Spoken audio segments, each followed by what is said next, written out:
నా ప్రియమైన సహోదరులారా, యేసు ప్రభు ఒకరోజు శిష్యులతోనూ ఆ ప్రాంతంలో ఉన్న ప్రజలతోనూ ఒక మాట చెప్పాడండి.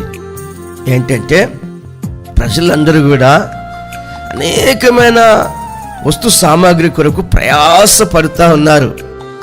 ఇల్లు కావాలని, వస్త్రం కావాలని, ఆహారం కావాలని, కోటి బాధలు పడ్డ కూటి కొరకే అన్నట్లుగా బాధలన్నీ అనుభవిస్తున్నారు.